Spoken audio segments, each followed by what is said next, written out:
Thank you so much, Mira. It's so good to see all of you. I'm loving what's coming in. So we've got, um, oh my gosh, so many great stories and so many lands, missing redwood trees. And we have, wow, you know what? I'm too overwhelmed. This is fabulous. I'm going to let you all scroll through the chats to see. I am in Roslindale, Massachusetts, on Massachusetts land, and I am, which is Boston. And a favorite memory that I have of a tree, or a favorite tree, is we have a giant Norway maple out in our yard that my son named the Papa tree because my husband is the biggest person in our family physically, and this tree is the biggest tree in our yard. She's about 250 years old.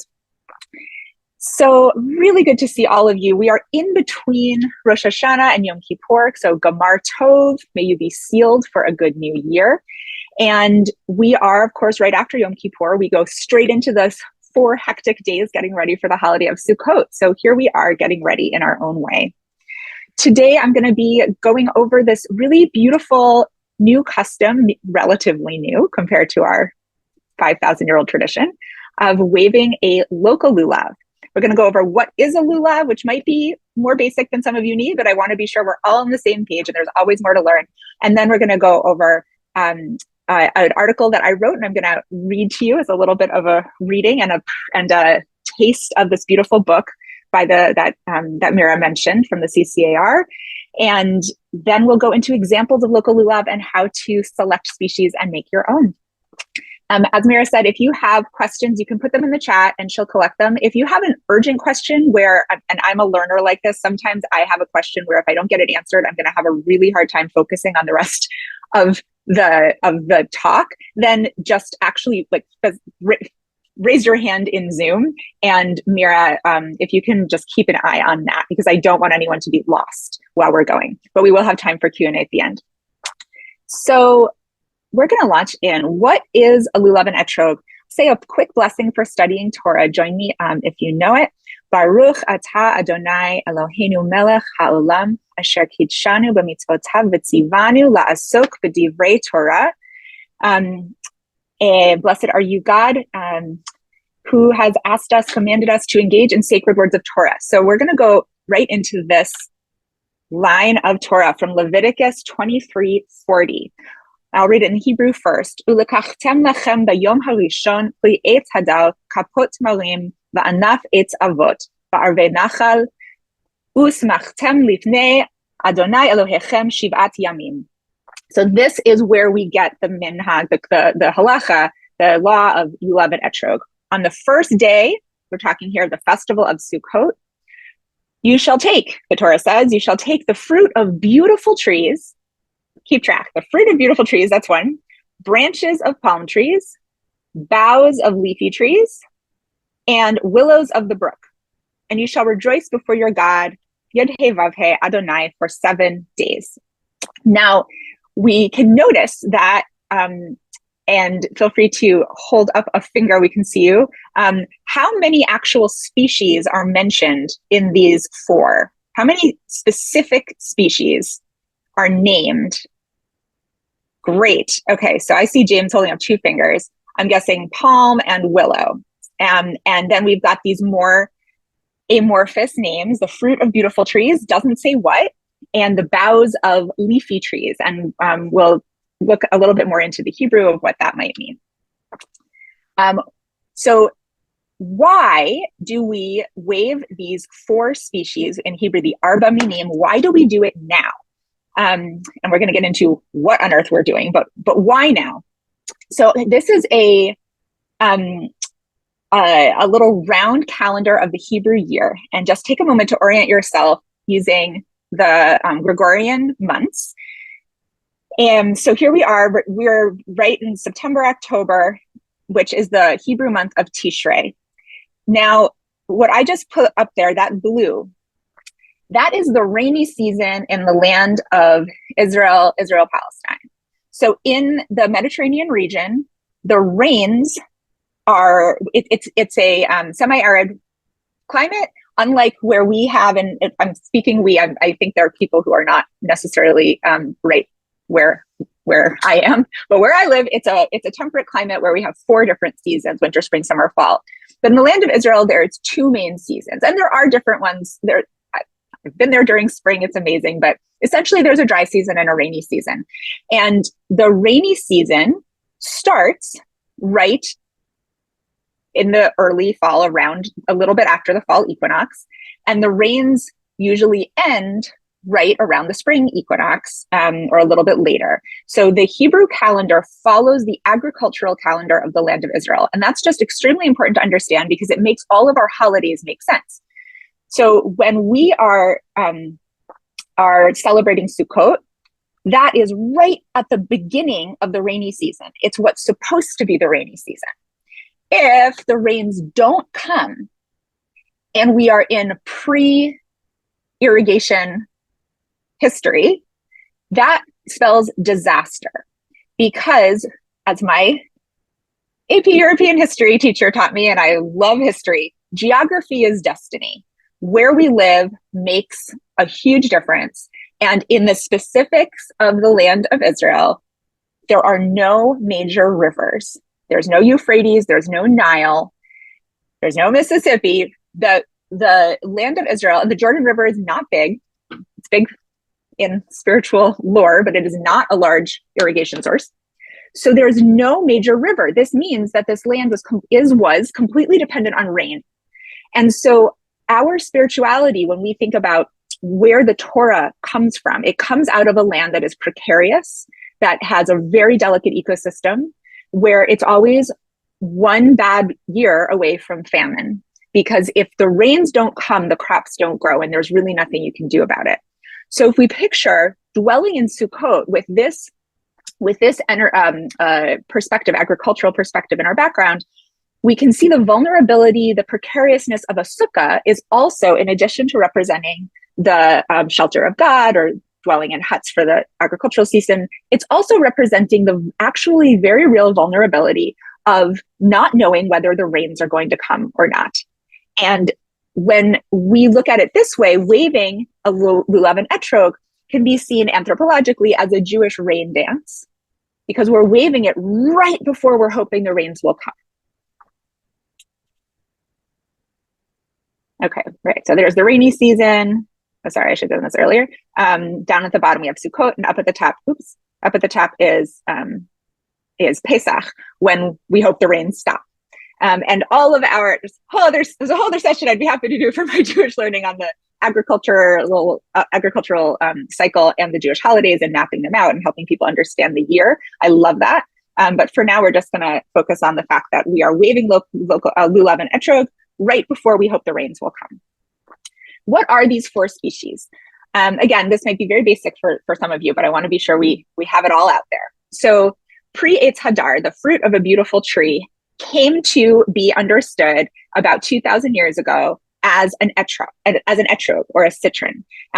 Fun fact about etrog, first of all, not native to the land of Israel, unlike the other 3 species that we traditionally wave.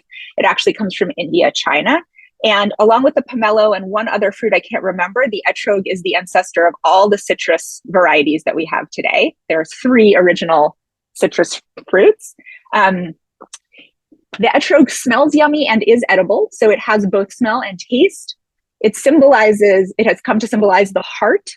It's precious, it's delicate. It has this little thing at the top called a piton that the custom, for the halacha, but began as custom, is to treat that very delicately, and we don't want to break it. And we can see a little picture of how they grow on trees. Lulav means a palm. So this is where we get the branches of palm trees. Lulav doesn't have a smell, but part of a palm tree is edible. We know from hearts of palm or palm oil.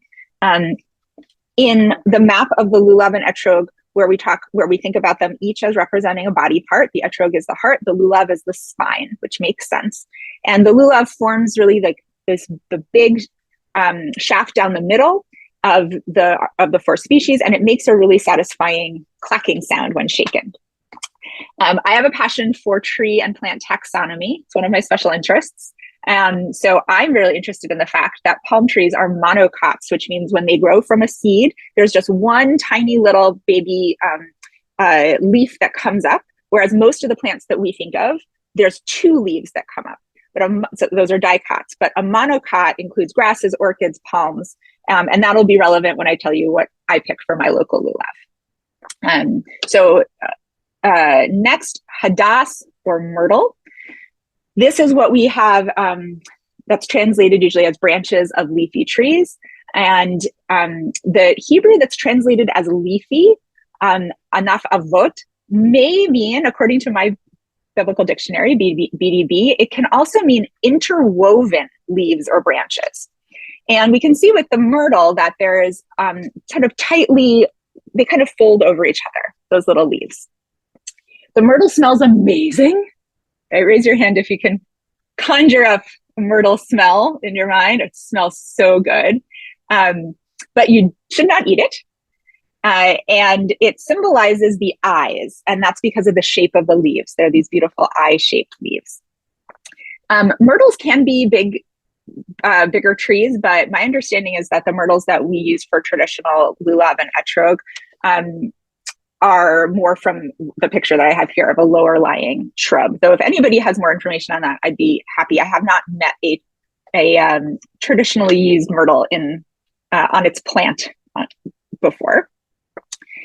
And then we have Aravot, the willow. So this is Arve Nachal. This is clearly named as a specific plant in Torah. Willows of the brook, they don't have smell or taste.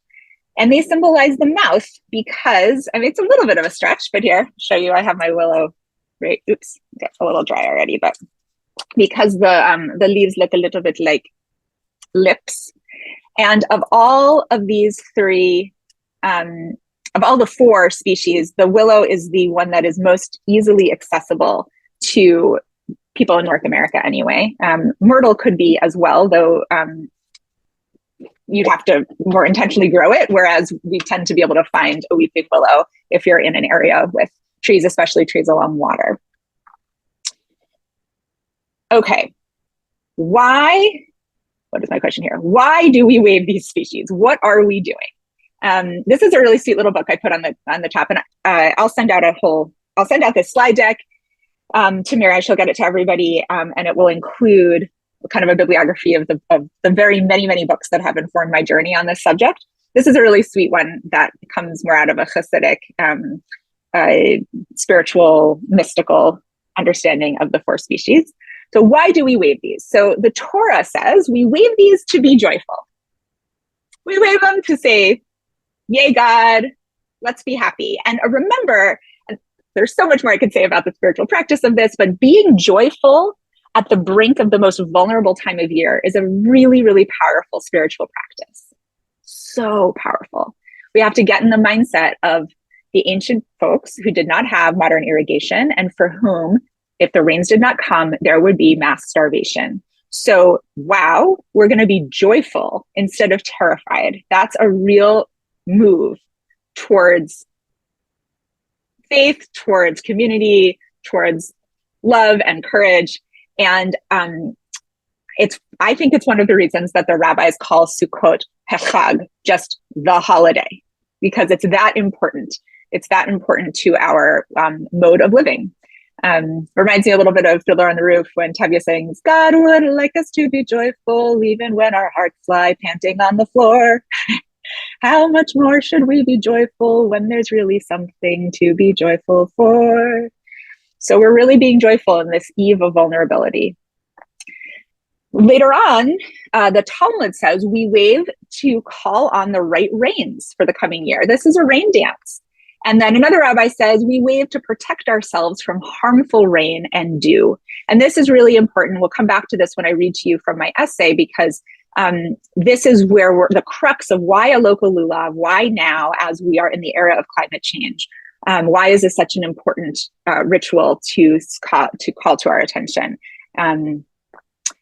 Religious anthropology, which is totally my jam. I love this stuff. This is the Jewish rain dance. We're giving thanks for the year's harvest. We're praying for the coming winter's rain. Again, winter being a time of mostly rain and not as much snow in the Mediterranean. And then our mystical tradition says we wave to praise God who is everywhere in all 6 directions. Because when we wave a lulav, when we wave the four species, we're waving forward. The way I wave is forward, right, back, left, up, down, all 4 cardinal directions, up and down. This is found in many traditions as these sacred 6 directions. God is everywhere. We also wave to draw in positive energy and put out positive energy. And we wave to pray for specific spiritual qualities in ourselves. And this is a beautiful practice where you could have the kavanah, the intention, before waving your lulav and etrog, to think about a quality that you want to cultivate in yourself, maybe patience, maybe good boundaries. And you hold that in your mind, hold it in your heart. And as you shake, you are, and I'll show you the choreography when we get to the end, but you're putting out, you're saying, I want to be patient out in the world, and I'm asking for that quality of patience to come into my heart in all those directions. That's a beautiful practice of prayer. So, okay, before we go on there, I'm going to stop my share, and I am now going to flip into a bit of a little reading for you. I am putting a link in the chat that I hope works. It seems like Squarespace was down for a bit this morning, but I think it's up now. So there's a wonderful book called The Sacred Earth, Jewish Perspectives on Our Planet. And I meant to have my copy of it, but I have lent it out, so I don't have it in front of me. It just came out, published by the CCAR. I really recommend it. It makes a great gift if you're looking for a gift for a Jewish educator or activist or seeker or B'nai Mitzvah. So I want to plug it. And the CCAR kindly gave me permission to post my contribution to the book on my own website, because I was pointing out, like, most people aren't just going out and buying books these days. Mostly people are reading things online. And then if they're inspired by that, they go and buy a book. And I want people to read my article. So can I put it online? And they said, yes. So I'm trying to help them. I'm helping to promote the book with this. And I'm also making my article accessible to folks who don't have the book, in the hopes that you might purchase it and support the project and spread the good words of other folks, amazing rabbis, Rabbi Jenny Rosen, who leads Dayenu, a Jewish Call to Climate Action, good friends of mine, Rabbi Nate DeGroot, Adina Allen, who runs the Jewish Studio Project. So wonderful, wonderful people in this book, and I really recommend it. And actually, I'll just, since I want to plug it well, oops, no. Okay, I'm just going to put the link to the book in the chat so that I'm doing my job. Okay, so I want to read this to you.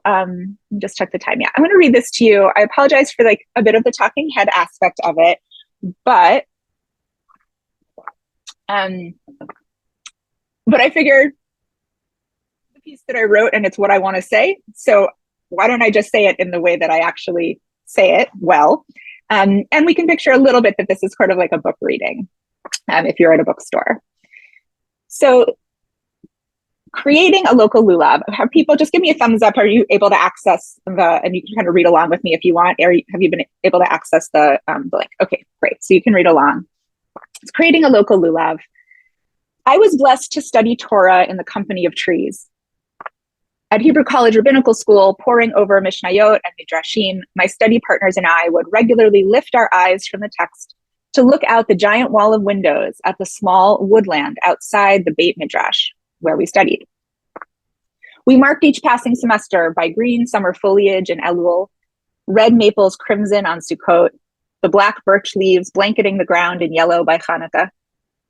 At Tu B'Shvat, the branches were still bare, but little tufts of baby leaves would begin to bud after Purim, opening into a new riot of green as we prepared for our season of liberation and the giving of the Torah. Every year as a rabbinical student, I looked forward to Hoshana Rabbah, the 7th day of Sukkot, when Jews marched 7 hakafot, 7 circles around the Torah, crying out, Hoshana, save us. Sukkot marks the beginning of the rainy season in the land of Israel. And before modern irrigation, the right rain in the right season meant the difference between abundance and famine. The refrain of the day, Hoshana, gives voice to what was a time of intense communal vulnerability for the ancient Israelites. I loved Hoshana Rabbah at Hebrew College. I loved the stunning aesthetic of a community wearing white, a Hoshana Rabbah custom, holding green palm fronds and yellow citrons. I loved the long, loud shofar blast that signaled the final, lingering end of the high holiday season. I loved kneeling after the service to whack my willow branches on the ground in total abandon alongside my teachers and friends, a custom that certainly proves to any cynics that Judaism is an earth-based religion with its own healing plants, its own rain dances, its own sun and moon festivals. Yet as the years ticked on towards my ordination, droughts and storms increased around the world, and I learned the haunting truth that most of us will feel the first effects of climate change as too much or too little water. As much as I loved the ancient rain dance of Hoshana Rabbah and how it connected me to the biblical land of Israel and my ancestors, I needed a rain dance that would speak to the peril of climate disruption. The mitzvah to wave what we now call the Lulav and Etrog comes from the Torah. In describing the festival of Sukkot, which we just looked at, Leviticus 23:40 stipulates, on the first day you shall take for yourselves the fruit of a hadar tree, branches from kapot tamarim, boughs of avot trees, and arve nachal, and you shall rejoice before Adonai your God for 7 days.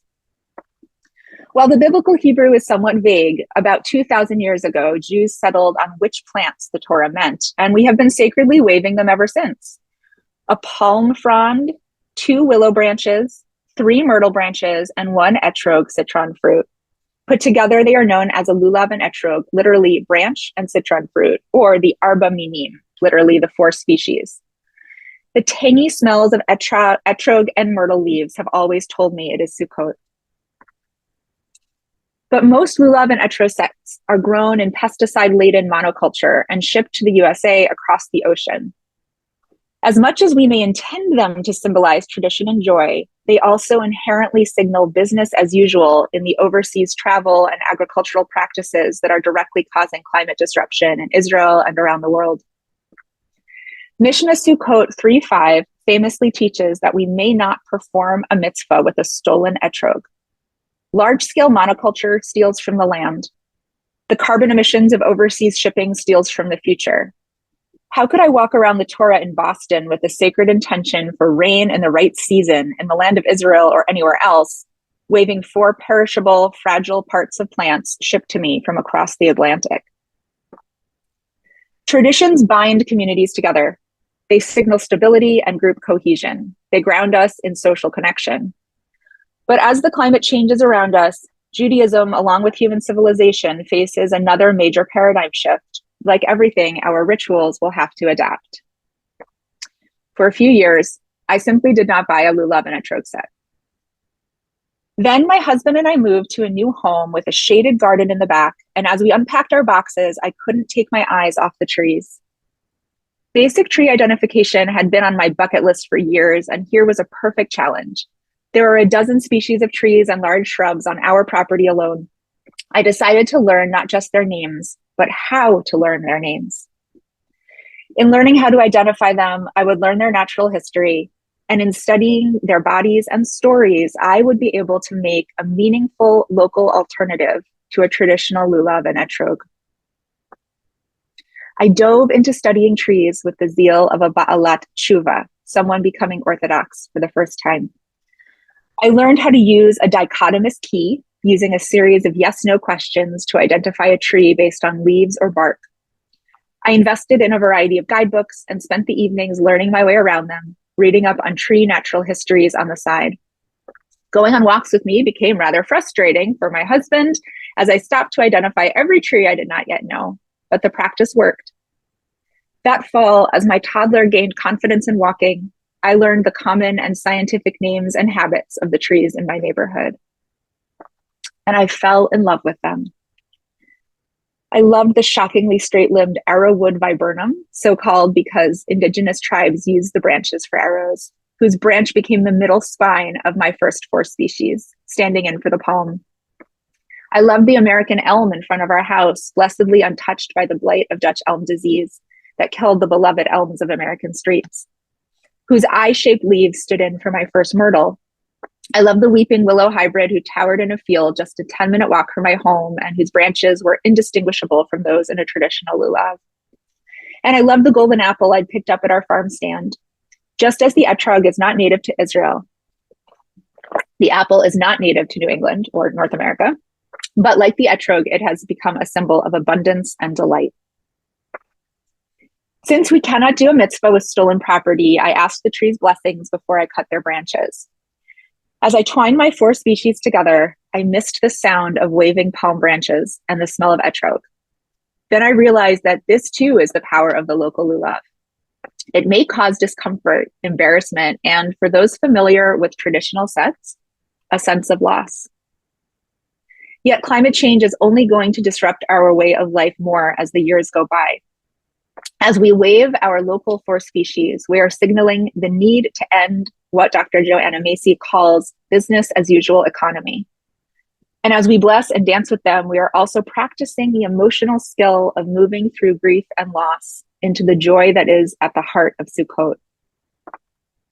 When I carried my 4 species to synagogue with me that first year, I felt shy and a little proud, like I was introducing 4 new friends to my community. As I recited the blessing and waved my unusual bundle in the 6 directions, I sent out prayers of gratitude to all the trees I'd come to know and love, to the soil they grew in, to the air we both breathed. I prayed with a strong, clear intention for rain in the right amount at the right time, where I lived in Israel and around the world. During the morning blessing before the Shema, we asked God to gather us in from the 4 corners of the earth and lead us upright to our land. The composers of the liturgy yearned for Jews to come out of exile and back to the land of Israel. Many communities today even sing this paragraph to Hatikva, the Israeli national anthem. Yet in true rabbinic fashion, I like to play with the meaning of the words. The blessing, I like to note, does not say lead us upright to the promised land or to the land of Israel. It says simply lead us upright to our land. When I daven, when I pray, lead us upright to our land, the tolichenu komamiyut le'artzenu, I have a practice of stomping my feet on the ground, reminding myself that I'm asking God to bring me home here now to this soil underneath the foundation of this building, to the proud foliage of New England, where I live, to our edible and medicinal plants, to the Charles River watershed, to the changing seasons, changing evermore as the earth warms. To be led upright to our land means to rise before her as we rise before an elder or a revered teacher. It means to learn about her wildlife, plants, topography, water, stones, and growing seasons. It means to see the neighborhoods built around us as one snapshot on a geologic journey, designed by blips of human choice on a planet who will most definitely have the final word. As Jews, we have lived with a narrative of exile for 2,000 years. When we wave a traditional lulav and etrog, we are enacting an ancient communal connection to and longing for the land of Israel. But the Jewish diaspora is not the only form of exile. Most of us alive now in the age of the industrialized global economy are twice exiled, once from the lands of our ancestors, and once again from the lands where we live. We spend our days in the physical exile of indoors and in the spiritual exile of an extractive economy that views the earth and other human beings as resources to colonize and extract, instead of as teachers, elders, and beloveds. When I wave a local lulav, I am enacting my connection to and longing for the land on which I live. In this age of climate change and ecological collapse, I'm called to root myself passionately and proactively upon the actual land upon whom I live day after day. For me, that is the land now known as Massachusetts, and specifically the land of the Massachusetts and Pawtucket peoples, on whose soil I breathed my first breath and took my first steps. I will never be descended from people native to this land, but I am striving to, as Robin Wall Kimmerer puts it, become indigenous, to have a relationship of mutual love and belonging here, to know the ecosystem as intimately as I possibly can, and to treat the land and her animals, plants, and fungi as my elders and teachers. The homecoming that I long for is not informational, it is not platonic or casual. It is at the core of my devotional life. It is a passionate lunge towards aliveness, towards the specific aliveness that could be mine in this specific place. It's a longing for God's love as manifest through the earth, a stance that the ancient Israelites, with their agrarian, place-based covenant, would certainly have understood. Years ago, I ran into a rabbi and teacher of mine on a public bus. As I was trying to avoid motion sickness, he was bent reverently over a book of Rabbi Nachman's teachings. I said something about being impressed, and he responded in his characteristically gentle way.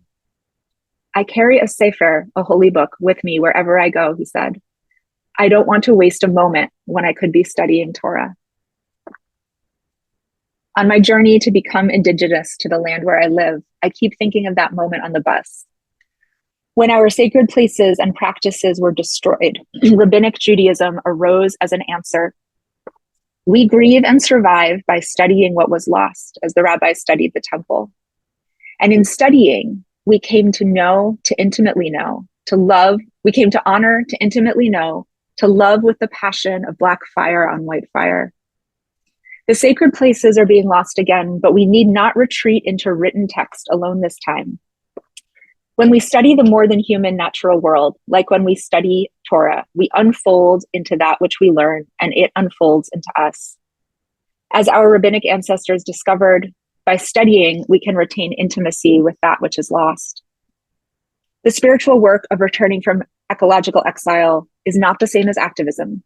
To have a chance at a livable future, we have to put strategic money, time, effort, and political capital behind what I like to call the movement to sustain life, the decentralized movement for ecological health and social justice. But as we organize, march, sit in, lobby, and put our bodies in the way of business as usual that is destroying our world, we can sustain our souls by growing in intimacy with the land where we live. Thank you for listening. I know that was a lot to hear someone just read out loud, but imagining that we are in a room together.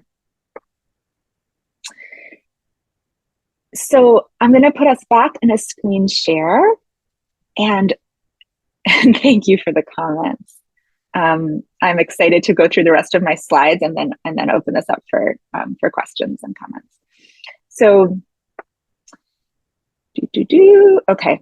So I remember when I first learned about local Lulav, my question, because this was years before I started learning about trees, my question was like, but how?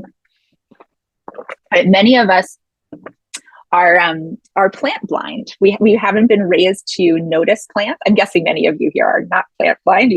Probably many plant lovers are here with us on Zoom. But if you do not know a maple from an oak tree, you're not alone. We are not taught, in more than maybe a science class here or there in school, to know trees by name.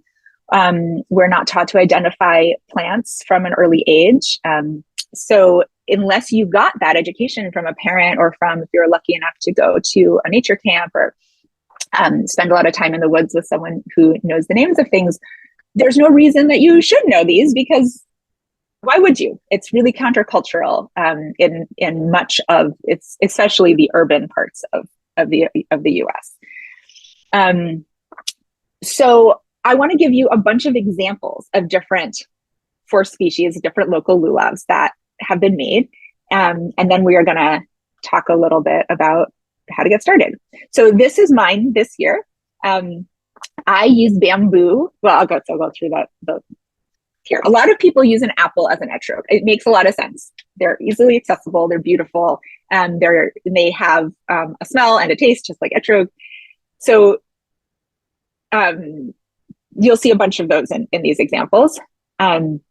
I love using bamboo for my palm, for the straight lulav, in part because it's actually more closely related to a palm tree than a palm tree is to any of the trees around where I live, because they're both monocots. They're both in this grass division of plants. And I love tree taxonomy and plant evolution. So it kind of honors that.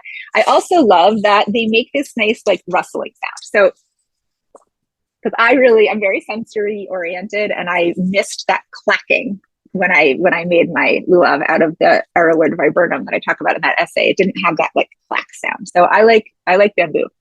And then the other one that I really,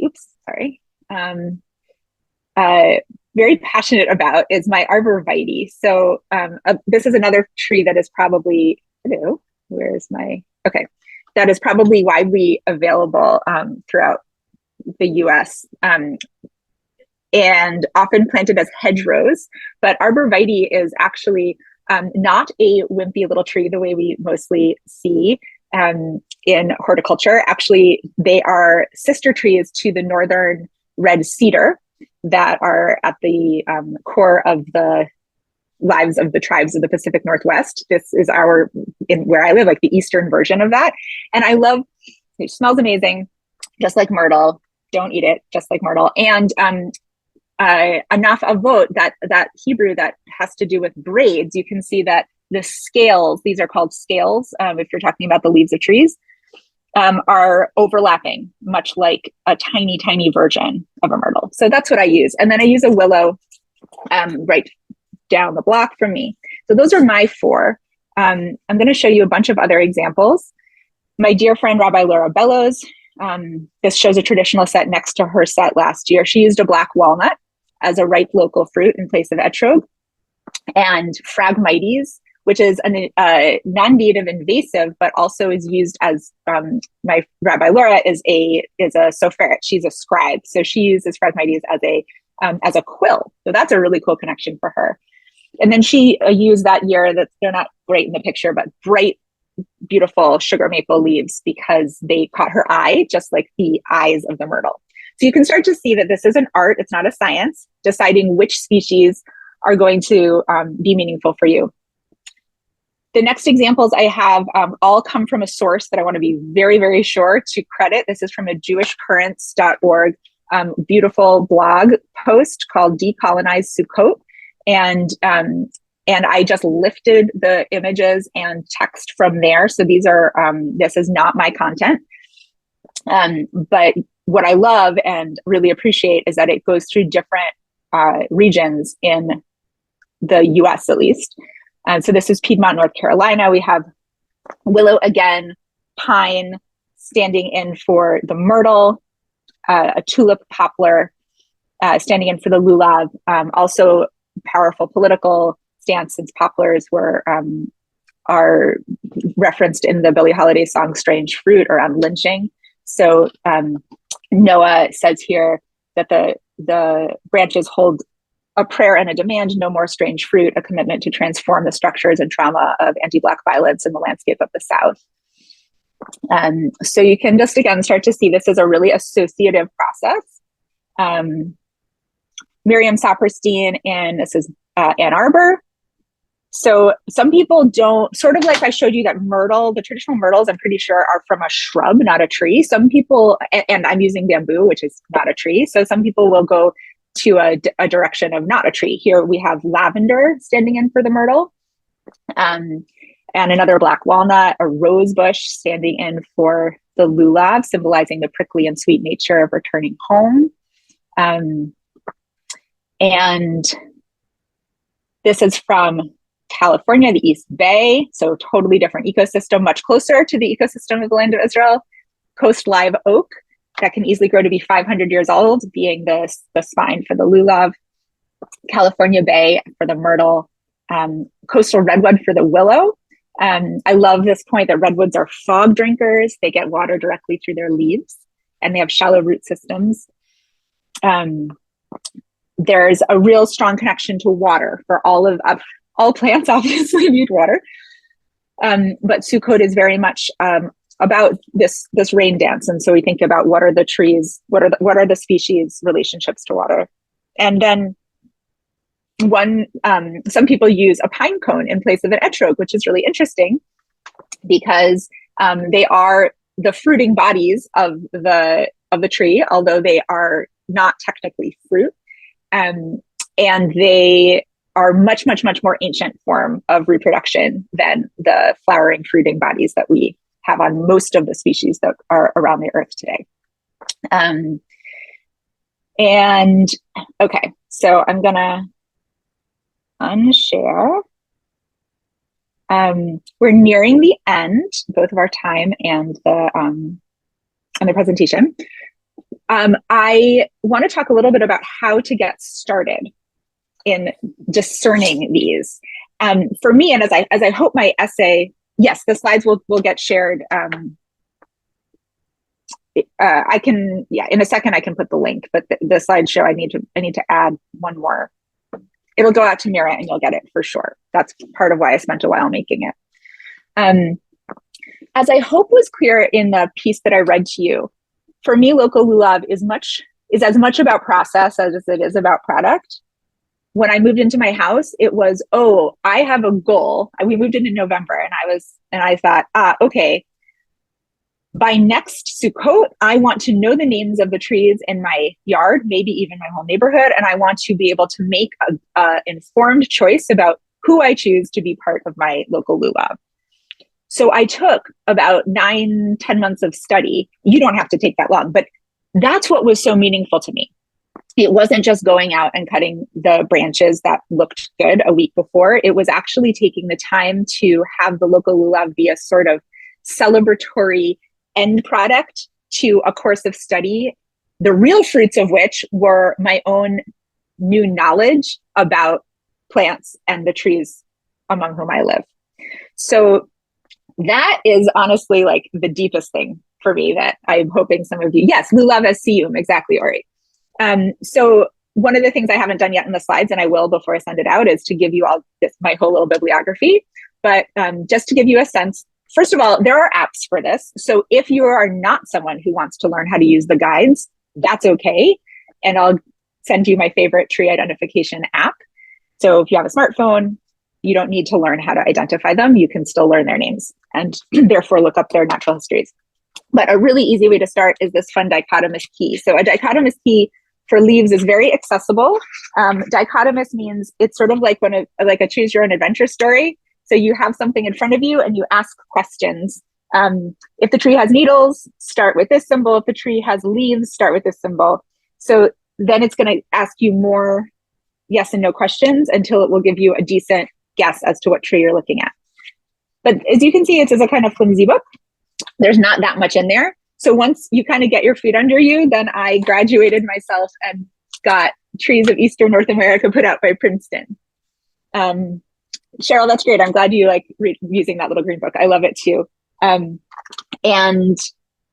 it's sort of like it's like having for me, it was, and this is also during the pandemic, and I can send out another piece I wrote that was in the Times actually about teaching my child to identify trees and becoming Indigenous when trees were the only people we could hang out with in the beginning of the pandemic. So this is a form of tourist study. This is such sacred learning, and you can,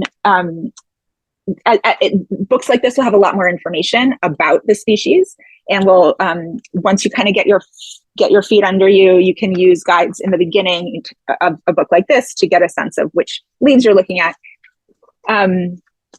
There are little pocket guides like this little baby one, Golden Guide. And there's more that I'll put in a bibliography. I want to give a shout out to two really extraordinary books for those of you who are more literary minded. This is Donald Colross Petey's A Natural History of North American Trees. And this is extraordinary book. It's essentially like a little mini biography of so many tree species written in beautiful sort of mid-century English. And it's like if you have like a book of great American personalities or something and you flip through because you want to learn about whatever celebrity, it's like that, but it's tree species. And then the other one that I would really recommend, and this is just a great read if you haven't read it yet, this has been out a while, is The Hidden Life of Trees, which will just give you a sense more of their natural history and what it is like to be a tree. And I will send all of those out and more. In the 4 minutes before we go into questions, I want to just model for you how I wave a Lulav and etrog. And I made you a little video that will be on one of the slides, and it's about a 5-minute tutorial. So you put but I'll just do it very quick right now. So you put whatever's standing in for the Lulav is right in the middle. Then you have 3 branches for what's standing in for your myrtle. Put that to your right, so it looks like left to you, but it's to my right. Whatever's standing in for willow, which might be willow, in your left, and then the etrog or apple or black walnut or pine cone is in your left hand. And you stand up to do this mitzvah. And now comes just a word about Jewish law. So Judith, that's a great question. I don't actually care so much about binding. Traditionally, you'd be using the fibers of the plants themselves to bind. I think that if I could get some like bamboo string or ribbon, that would be a really nice touch, since I'm using bamboo for my lulav, and traditionally you would use part of the lulav you'd use part of the palm to bind. But you could also just use any natural fiber, or you could just hold them in your hand. I think ideally you'd bind them. I have not yet bound these. You say, I don't think you reverse them for right left-handed, but that might be a quick Google. I don't know. I am a righty. If you are particularly halachically observant, you might not want to say the traditional Hebrew blessing using the name of God and the blessing formula to wave a non-traditional lulav. If that's the case, you still could wave these, and just know that it is not the mitzvah d'Rabbanan. It is not actually fulfilling the traditional mitzvah of lulav and etrog. Some of us, myself included, feel that it is, but it depends what Jewish legal framework you live your life inside of. And one idea that I got from my research is for communities to invest in 1 or 2 traditional sets that come from wherever they come from, California or Israel, and Turkey, come from Turkey, and have those available for people who want to bench lulav, shake lulav traditionally, have that in a common place. And then at home, everyone can be making their own lulav and etrog out of local species and having that sense of relationship to the land. So that's one way to kind of get around the halachic piece of it. And so you hold these. I take a breath. I say the blessing, Baruch Atah Adonai Eloheinu melech haolam asher kitshanu b'mitzvotav v'tzivanu al netilat lulav. This is all in the slides. There's a piece about the etrog and which way you turn it. That's in the slide. I'm not sure how much that matters with local species. It depends on how you're relating to your etrog. Then here's how I bench lulav. And again, this is in the video. I learned this from Rabbi Dr. Nehemiah Pullen, my teacher. I go out. So start at my heart. I go out and then I shake and then I come back in, and I do that 3 times in each direction. So it looks like this. 1, 2, 3, and then over so that's front. Now I do to the right. 1, 2, 3. 1, 2, 3. Each time coming back to my heart. Left. 1, 2, 3. Up. 2, 3. And my custom is, some people point their lulav to the ground. The way I learned it is not to do that. I just kind of shake it down. And each time out and coming into my heart. So you can have one of, and I'll put this in the slides as well, but one of 3 different kavanot you might have. One is just around rain and the right time and the right season where you live around the world, the land of Israel. You might have a kavanah, an intention around a particular quality that you want to be bringing into yourself and putting out in the world this year. You might have an intention that is simply one of humility and joy in the face of the abundance of the Holy Blessed One, of nature, of cosmic becomingness, whatever your framework is for God, and that force is in all 6 directions. Okay, we did it. We've got 10 minutes for questions. And Meira, have you been collecting questions from the chat, or would you maybe call on people? I absolutely have been collecting some questions from the chat. The first one is actually mine. Do the lulav cuttings have to be from fresh cuttings every year? Traditionally, like, Yes, okay, why do for you sure. think They just don't keep. I mean, you're not going to want to use old ones. They start to rot. The palm itself, maybe not, but it won't look pretty and green. So it's kind of goes to hidur mitzvah, and which is like making a mitzvah beautiful. And also the mitzvah ulekachtam is, and you shall take these species. So I think there is a piece of from the language of the Torah that is about like you go out and get them, and that the getting is part of the celebration. Two comments kind of go together, which is, can the etrog be substituted? And is a lemon, organic, so no pesticides, a good substitute for etrog, or is a yellow apple better? I think the second one is a question of discernment, and the first one you've answered kind of a little bit, but maybe it's helpful to reiterate. Can an etrog be substituted? I mean, if you're making look from a traditional observant, halachically observant place where you feel bound by traditional Jewish law, none of this works, because that framework says for 2,000 years we've been waiving these four species. Yes, the Torah doesn't stipulate exactly what, but our tradition is not actually Torah religion anymore. It's rabbinic religion, and rabbinic religion says it's myrtle, willow, palm, and citron. Great. But then you get into a world of reform and renewal and Reconstructionist and neo-Hasidic, and places where people like me are like, this is my tradition, and I'm going to joyfully and with great reverence mess with it in order to make it relevant and powerful in the time that I live. So can an etrog be substituted? According to me, yes. Certainly according to Maimonides, no. And then the question of the lemon or apple, whether it's better, it's such an important question, because that's what I want to say. It's actually up to you. And the mitzvah of a local lulav, so to speak, the custom of a local lulav, that I hope is the big thing that you're taking away from this, is it's actually about a journey of self-education and discernment. And I've had different species, different years. So it's really about what lands for you as something that's going to help you connect to the land where you live this year and connect to the holiday. Amazing. We do have a couple more questions. The only thing about using the actual plants in a purchased lulav is that they come from Israel, so they give us an emotional connection. No, not necessarily. Some of them do, but many of the ones that are waved, I was going to say woven, that are waved, including by very traditionally observant Jews, do not come from Israel.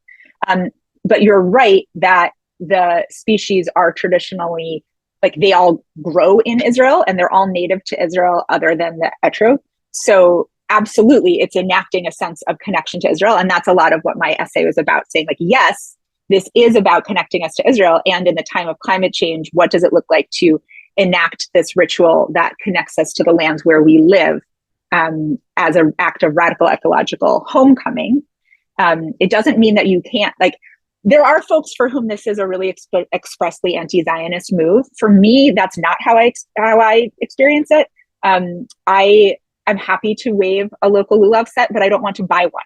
I would like it to, because I don't want to contribute to the economy of them. So I'd be happy to have to wave one as part of a communal set, because you can wave you have to own it, but you can own it for the time that you're waving it.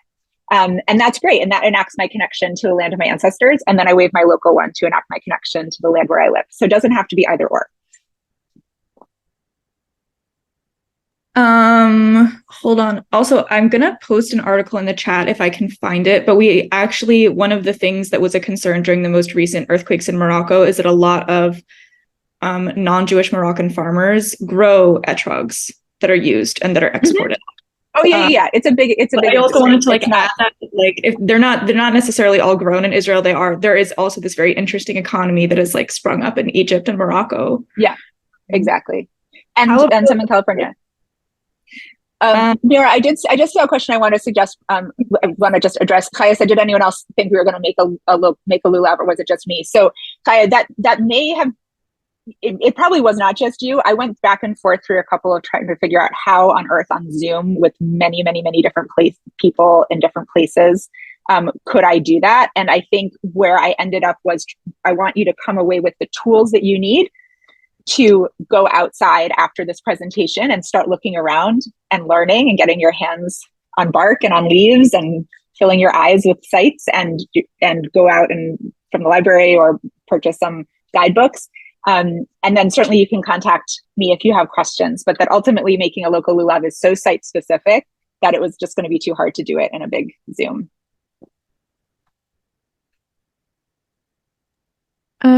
Looks like someone, how about Cattails standing in for, oh wait, no, we have a raised hand. Hold on.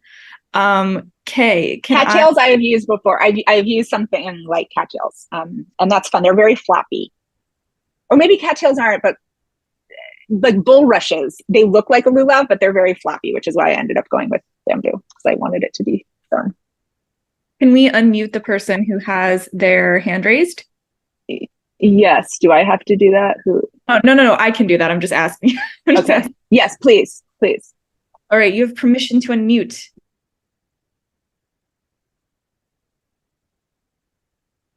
Can you hear me? Yes. Cool. Okay, my computer's a little fussy.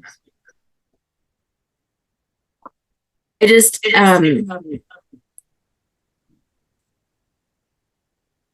I'm so sorry about the sound situation. You have an echo. You can talk really fast or put it in the chat. Okay. I'm gonna.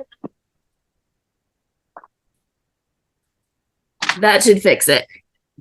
Okay. This is my lemon from brought. You can hear it does this.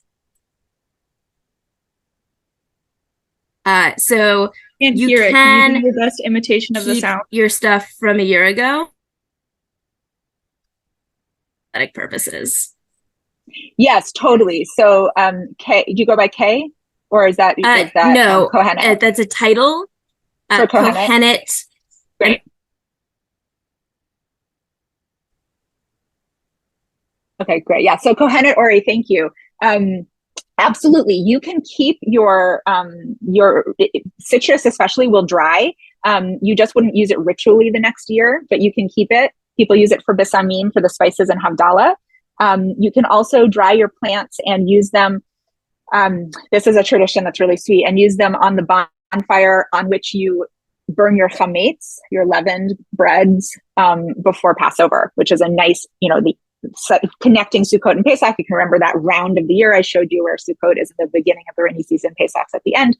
So you can use these species ritually in other ways.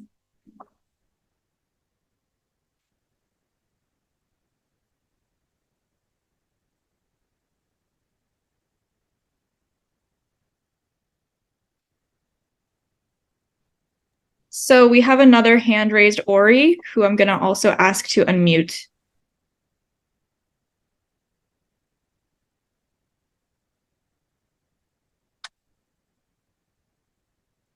While Ori's unmuting, Brenda asks in the chat, what time of day do you shake the lulav? You shake during morning services, or if you're by yourself, just sometime in the morning. Every day for the first, look, some is better than nothing, so don't feel like this is an all or nothing deal, but you'd shake every morning for the first 7 days of Sukkot. All right, is Ori unmuted? It's actually the same person. Ori. Oh, it was the same Ori. Okay, it was like a glitch, yeah. Great. Yeah, Joy is asking, any suggestions for the Southwest? Great question. That's definitely a climate I'm less familiar with the plants. If anybody has suggestions for Joy, pop them in the chat, or Joy, I'm happy to be in touch over email and jam with you. Would now be a good time to start wrapping up, since we've let's wrap up. I just want to say I will send out all this information to Meira. You'll get it. This is taking off. There's lots of different places that have information, and Chazon has a beautiful guide. That Jewish Currents article is beautiful. And in making this, you will be part of a growing movement of folks using this as a way to get in touch with the lands where we live. And thank you for being here.